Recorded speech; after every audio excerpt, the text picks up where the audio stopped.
auditeurs et téléspectateurs de la radio et télévision Tambara, vous pouvez désormais suivre votre chaîne de télévision préférée Tambara sur le satellite BadrSat 7, angle 26 degrés Est, fréquence 11010, polarisation verticale, symbole REC 27500.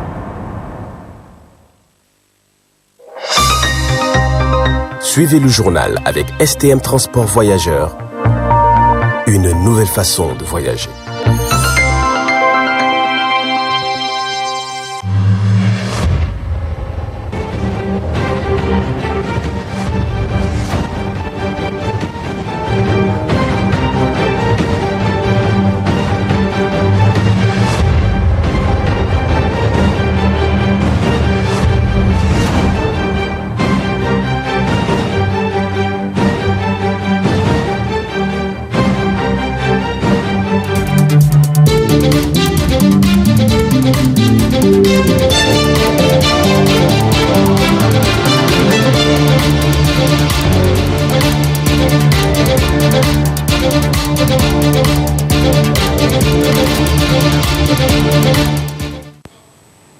Mesdames et messieurs, bonsoir et merci d'être avec nous sur cette édition d'information de 20h15 sur le miroir de la femme.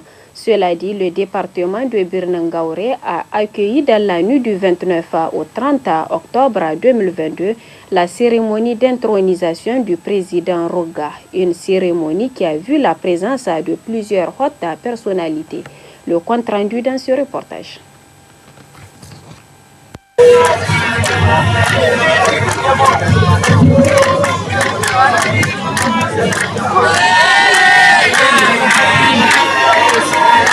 C'est dans la joie immense que s'est déroulée cette intronisation du nouveau président Roga, Idrissa Soumana, dans le village de Birnangaouré, région de Dosso, en présence de plusieurs centaines de personnes, dont entre autres on note la présence du gouverneur de la région de Dosso, du conseiller à la présidence Djika Djagourou, les chefs coutumiers et plusieurs invités venus des 4 coins du pays et de la diaspora n'ont pas manqué de faire massivement le déplacement du 29 au 30 octobre 2022. Un événement qui a pour objectif principal l'union nationale des Rougas du Niger, mais aussi pour un pastoralisme apaisé et sécurisé dans les États de l'espace CEDEAO. Au cours de cette cérémonie d'intronisation, plusieurs panels ont été débattus, affirme la mairesse du département de Birnangaouré. L'événement qui a réuni aujourd'hui l'ensemble de la communauté Peul est un événement qui rentre dans la culture des Peuls. Lors de cet événement, des panels ont été organisés sur l'éducation des enfants, mais surtout l'éducation de la jeune fille.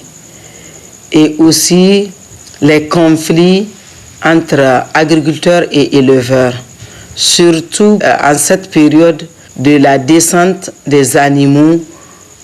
Comment vraiment faire en sorte que les éleveurs passent sans qu'il n'y ait de difficultés dans les villages, dans les communes. Donc, on a suivi les panélistes qui ont attiré l'attention de ces éleveurs et aussi de ces agriculteurs qui veulent protéger leurs récoltes et les éleveurs qui veulent avoir vraiment le passage pour continuer avec les animaux. Cette cérémonie d'intronisation a été aussi une occasion pour la mise en place de l'antenne PRAO du Niger, notamment pour le renforcement des Rougas. Les Rougas, reconnus dans leurs espaces de rayonnement comme des leaders authentiques, des éleveurs, pasteurs, et fortement attachés aux valeurs et au savoir endogène de l'élevage, ne sont pas en marge des efforts de réflexion et de construction d'une résilience forte des éleveurs face aux défis persistants. D'ores et déjà, des réflexions sont engagées dans l'espace CEDEAO entre le Burkina Faso, le Bénin, le Togo, le Niger, le Ghana, la Côte d'Ivoire et le Nigeria depuis quelques années. C'est dans cette optique d'impacter positivement la résilience des éleveurs et pasteurs, les Rouga, dans une dynamique unitaire, ont décidé de la création de la plateforme des Rouga de l'Afrique de l'Ouest, Wal de Rouga en abrégé PRAO.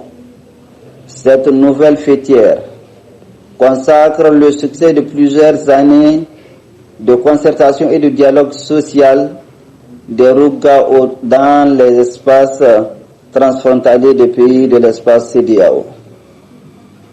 Cette organisation vise à faire du pastoralisme le principal levier de renforcement de l'intégration sous-régionale et de la cohésion sociale au sein des pays et entre les États de l'espace CEDEAO. D'où l'objectif de ces présences assises à Birningaure pour la mise en place de l'antenne PRAO du Niger, qui vient compléter les autres structures nationales des Rouga qui sont déjà constituées. Le gouverneur de la région de Dosso a félicité le président Rouga pour son intronisation avant de lui recommander d'être patient et à l'écoute de ses administrés. Idrissa Soumana barka da an kai mishi nadi na Rouga, kuma muna fata Allah ya tanye shi ruku. Muna ce mishi wannan hula da an ka hoda mishi yau ta hankuri ce, da mace da yaro sai sun taka shi, amma za a yi hankuri saboda wannan girma da aka bashi. Noma da kiwo su ne tattalin arzikin ƙasar Nijar, don haka shugaban ƙasa mai girma Alhaji Bazoum Mohamed ya sa bunƙasar da noma da kiwo a cikin matsayi na kirki cikin program ke shi da yi wanda ake cewa program de renaissance act 3. don haka shekarar bara da bata yi kyau ba, an ɗauki matakai da dama na a taimaka ma manoma da makiyaya. Kenan don haka muke kira ga autorité administrative, ga merori, ga sarakunan gargajiya, ga Rouga, ga garso, ga masu garra da chef de tribu, duka a waye wa mutane kai, kowa ya gane cewa akwai lokacin da ake hiddawa na sakin gonaki. A yi hankuri, makiyaya su yi hankuri har wannan lokaci ya yi na sakin gonaki, su sa basashen su cikin gonaki. Kuma ya zamanto in wani abu ya faru, sarakunan gargajiya da merori da masu garra da garso da Rouga duk gaba ɗaya akwai hanyoyi da kwadin rural ya hidda na a samu sulhu cikin kwanciyar hankali, ba sai an zo da jini ba. Shi ne muke fata wannan a sata gaba, ko menene sulhu yayi, a yi sulhu yadda za a yin abu cikin kwanciyar hankali, kuma a kwatanta ma makiyaya a rika bin hanyoyi. Akwai burtali an hidda, akwai hurumi inda ya kamata a kai bisashe a tare su kakin lokacin da za a saki wannan gonaki. Don shi ne matuƙa gargaɗin da nake so in yi, kuma muna ƙara yi ma Rouga barka, Allah ya taimaka. Espérons que cette intronisation du désormais Idrissa Soumana par le collège des stages chargé de cette mission va permettre de relever les défis auxquels l'élevage et le pastoralisme nigérien font face dans le pays ainsi que les pays de la sous-région. De l'éducation dans cette édition, la mauvaise fréquentation est l'une des causes de la déscolarisation de la jeune fille au Niger. Une situation qui ne laisse pas indifférents les parents d'élèves. Maître Marima Landauda dans cet extrait. La mauvaise fréquentation de ces jeunes filles-là. Vous savez, il y a quelque chose qu'on appelle les réseaux sociaux, les appareils. De grâce, une fille de collège, une fille, comment s'appelle, même du lycée, que va-t-elle faire avec un appareil Android haut de gamme? 73 ans, cadre supérieur, je ne sais même pas comment aujourd'hui on utilise les réseaux sociaux, à plus forte raison suivre. Donc, la fille qui semble aller à l'école dans sa tenue imposée peut-être par l'État ou par l'institution, quitte la maison pour aller au cours. Dans la cour de l'école, fréquente en même temps la cour. Au lieu de venir, voyez, attention, hein, la fille est partie pour faire des cours. Elle est dans la cour de l'école et elle fait la cour en ville. Elle quitte le matin pour aller à l'école. Partie à l'école, on vient la couper et on s'en va maintenant. On la ramène 10 minutes avant la descente et puis on la ramène à la... Vous pensez que votre fille a été à l'école pendant toute l'heure, et alors que votre fille était en école buissonnière. Retrouvez l'intégralité de son intervention en fin d'édition. La saison froide s'annonce à l'heure et de faire le point sur la disponibilité des friperies, notamment des pullovers pour la protection du froid chez les enfants. Une de nos équipes s'est rendue au marché Wadata de Niamey pour faire le point avec Salimatou Hamadou sur les images de Amna Serabdou. Déjà en novembre, un mois où la saison froide s'annonce du jour au lendemain. C'est pourquoi la commercialisation des pullovers et chaussettes est constatée dans certains marchés de la ville. Au marché Wadata de Niamey, certains commerçants s'adonnent déjà à la vente de ces habits protecteurs de froid.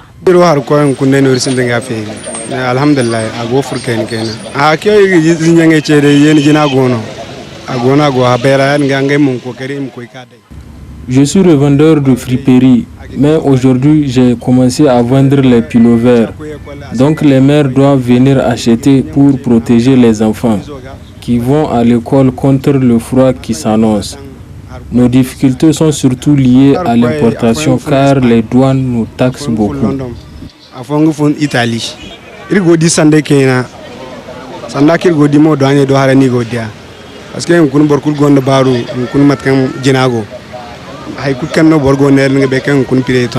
Pour rappel, ces pullovers sont disponibles pour toutes les bourses et que les mères doivent protéger leurs enfants en ce début de froid pour éviter les risques de maladies liées au froid. Restons toujours dans cette édition avec Salim.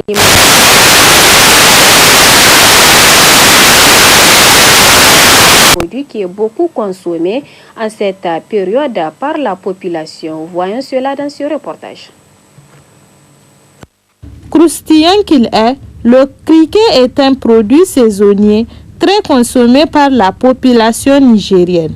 En effet, au marché Katako de Niamey, ce produit inonde les places du marché. Grands compétits en font de ce commerce leur gagne-pain.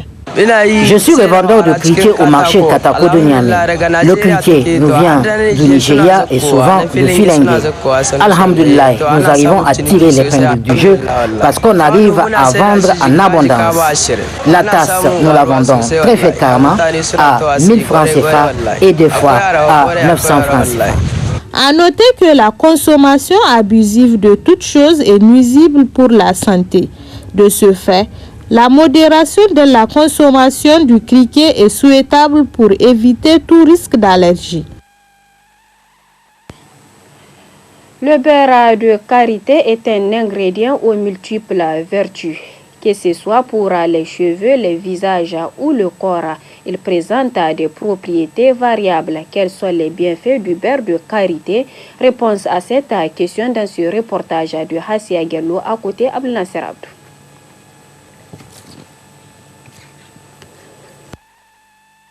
Extrait de la noix appelée amande du karité, le beurre de karité présente de nombreux bienfaits qui font de lui un excellent allié du quotidien. Ses vertus sont connues depuis très longtemps car en Afrique, c'est l'ingrédient phare pour soigner et calmer les irritations, les peaux sèches pour les adultes et aussi pour les nourrissons.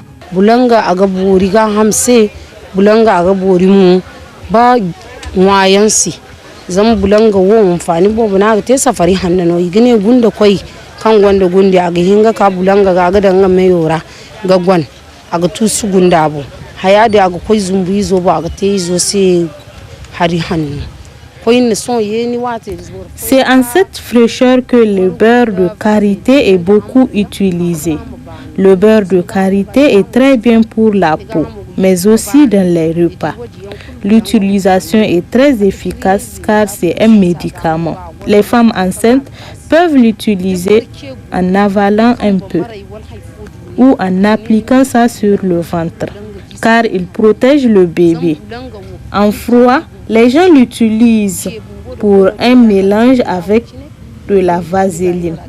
Il lutte contre les peaux sèches et aide à adoucir le corps. Tout ça sont les bienfaits du beurre de karité. Aussi, il est très efficace pour les nourrissons. Même lorsqu'une personne a une fracture au pied ou au bras, elle peut utiliser le beurre de karité. En tout cas, le beurre de karité est très bien. C'est ici au Niger que les gens ne s'intéressent pas à ce beurre de karité. Sinon, au Bénin, les gens l'utilisent beaucoup dans les repas. Mais les beurres de karité sont différents sur les marchés. Il y a d'autres, vous pouvez même les avaler sans problème. Les noix d'amande sont produites en saison chaude, mais c'est en cette période de froid qu'on le retrouve en abondance. Les noix d'amande sont moins chères en saison chaude. Par contre, c'est en cette saison qu'il est un peu cher parce que c'est en cette saison que les gens l'utilisent beaucoup plus. Sinon, en saison chaude, c'est pour l'utilisation des nouveau-nés que les gens l'achètent. J'interpelle la population à l'utilisation du beurre de karité car elle présente des vertus.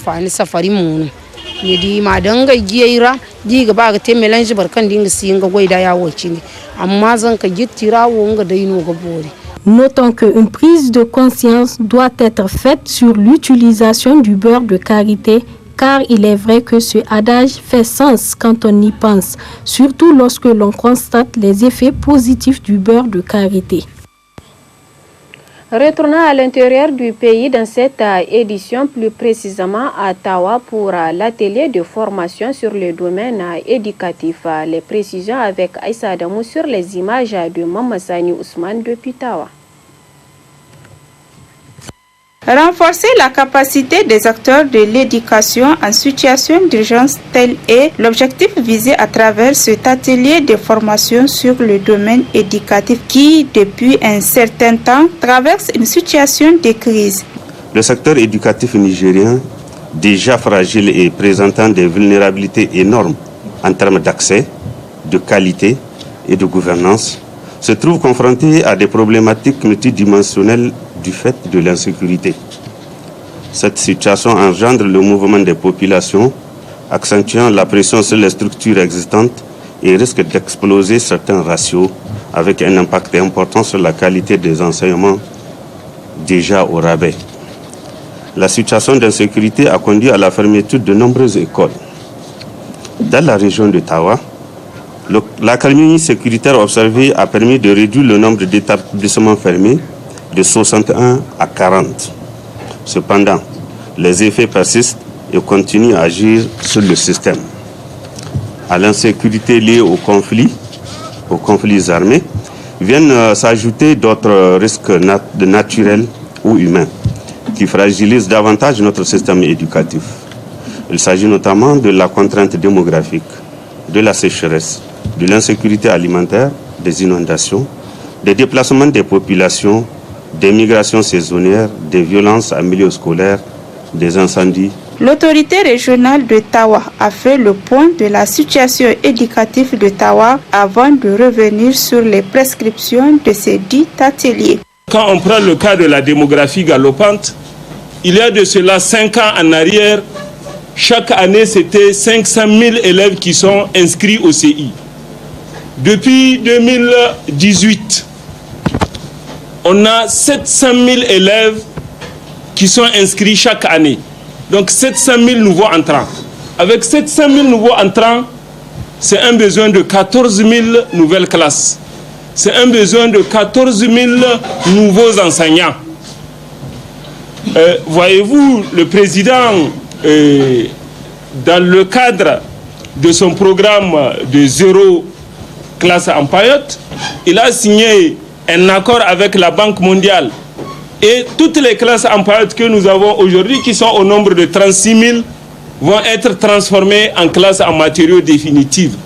Mais malheureusement, à partir de l'année prochaine, encore, monsieur le gouverneur, on va se retrouver avec 14 000 nouvelles classes en paillotte. En 2024, ça va être 28 000. En 2025, ça va être 42 000. Voyez-vous la pression que la démographie exerce sur le système. Si on prend, monsieur le gouverneur, le cas de notre mauvais comportement, le mauvais comportement des acteurs et des bénéficiaires du système, les grèves, les abandons, les retards, les incendies, les programmes inachevés, etc., etc. Regardez les dégâts que ça fait sur le système éducatif. Et enfin, la troisième pesanteur, l'insécurité avec son corollaire de classes fermées, de populations déplacées, d'enfants qui abandonnent. Taher Sabra, divisionnaire de l'éducation en situation d'urgence au niveau du ministère de l'Éducation nationale, quant à lui, a fait le point sur les thématiques à débattre au cours de cette formation. Au cours de cette formation, nous aurons à débattre d'un certain nombre de thématiques, telles que l'éducation en situation d'urgence sur tous ces aspects. Il y a aussi d'autres thématiques connexes, telles que l'inclusion, telles que le genre, tels que le soutien psychosocial et en un mot, la gestion de l'éducation en situation d'urgence sera discutée amplement au cours de cet atelier. Comme vous l'avez constaté, cet atelier regroupe les maires et les secrétaires généraux des mairies. Il y a aussi les acteurs de la société civile et des associations actives en éducation et des syndicats. Il y a aussi les directeurs départementaux de l'éducation nationale. Il y a effectivement des inspecteurs qui sont des gens du terrain.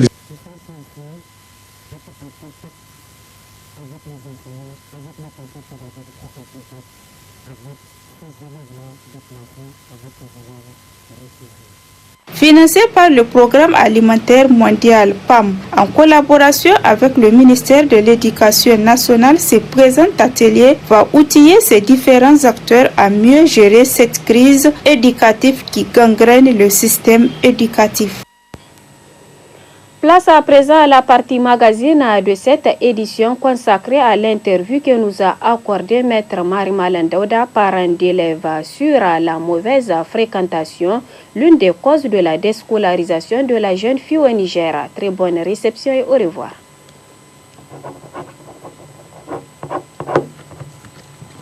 Nous ne pouvons être que des éternelles victimes de ce comportement des filles dont vous parlez.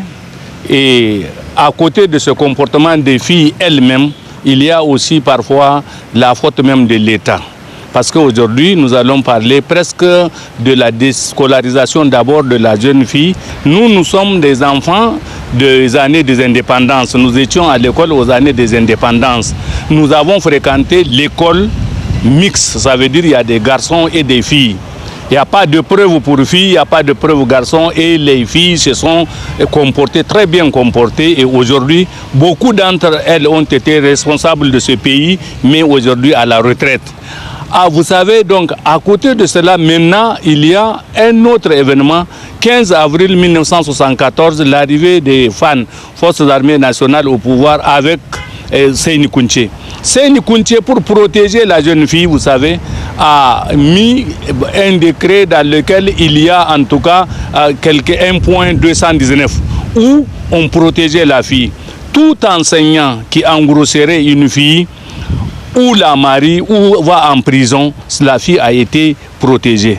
Après cela, maintenant, régime pour régime, maintenant, et je vous dis franchement que les filles de la fin de Jori Amani et de la période de Kounché, qui ont été à l'école primaire et dans les collèges et autres, sont actuellement les responsables de ce pays-là, les filles. Donc la fille, pour une bonne fréquentation, a besoin de la couverture de l'État. Elle doit être en tout cas protégée par l'État même.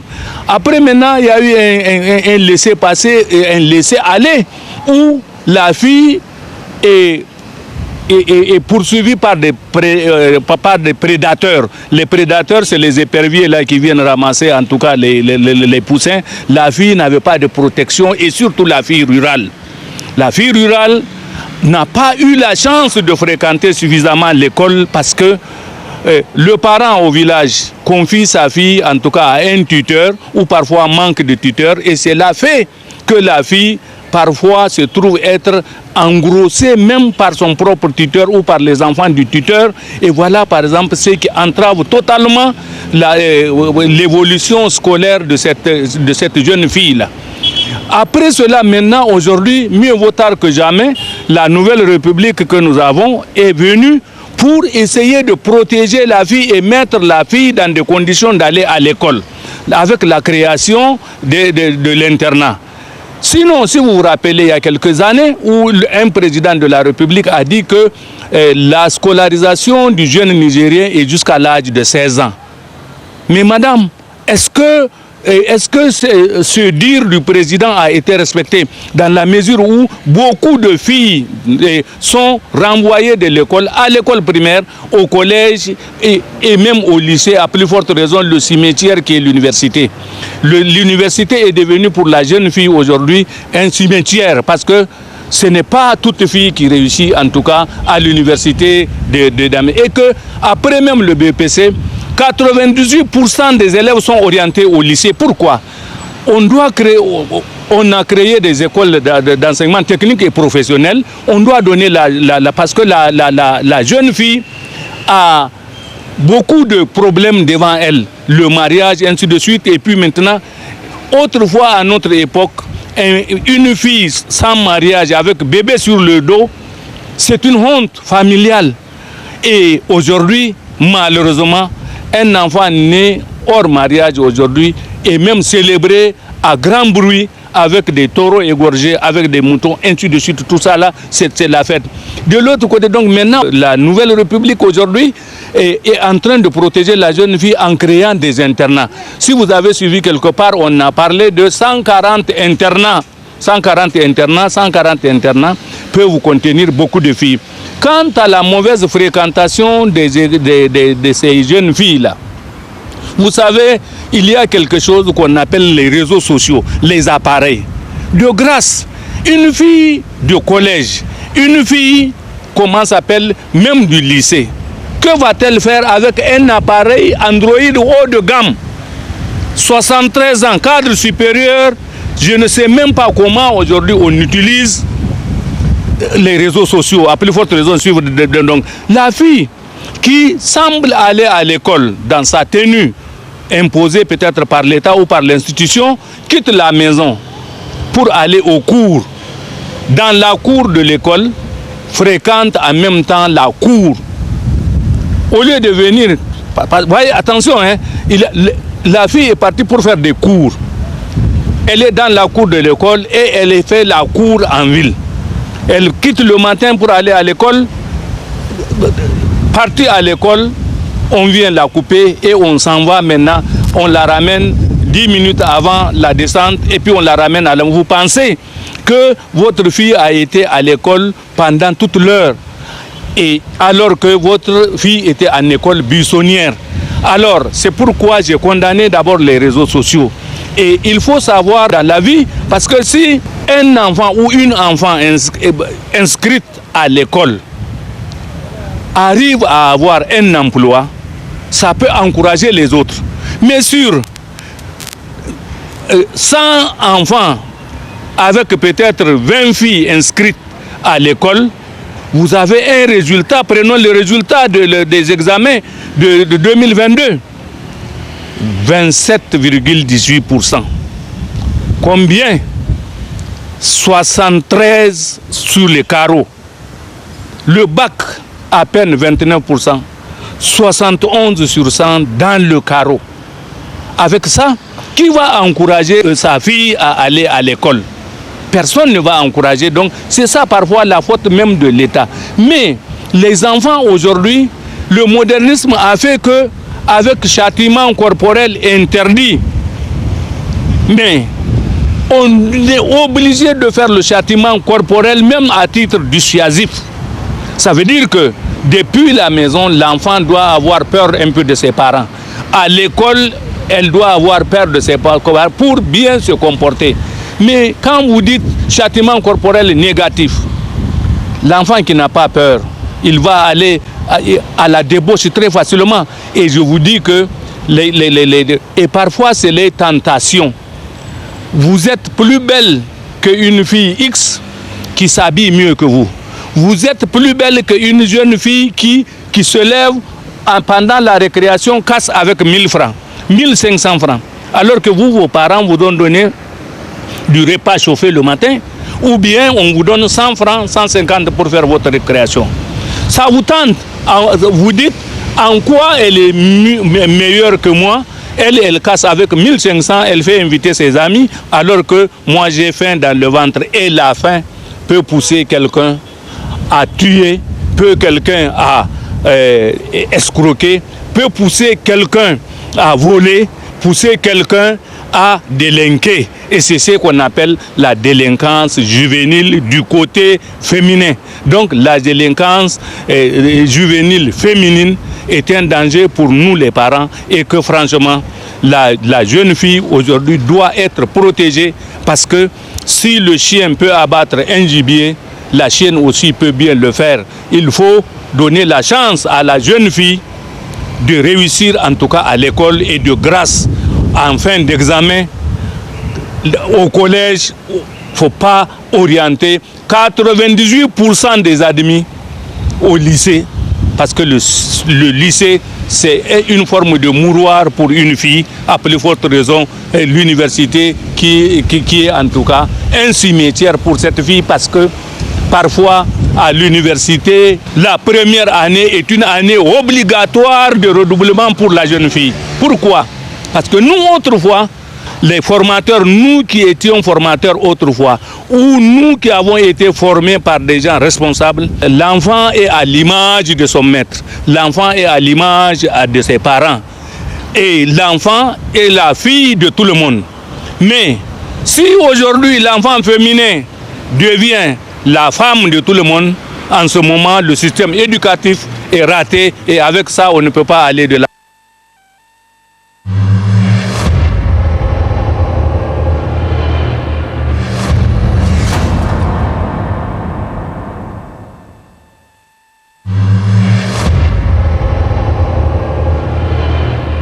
Chers auditeurs et téléspectateurs de la radio et télévision Tambara, vous pouvez désormais suivre votre chaîne de télévision préférée Tambara sur le satellite BadrSat 7, angle 26 degrés Est, fréquence 11010, polarisation verticale, symbole REC 27500.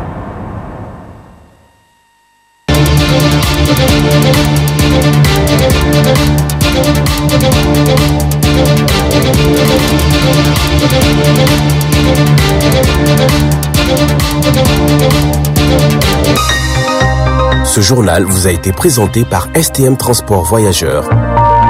Une nouvelle façon de voyager.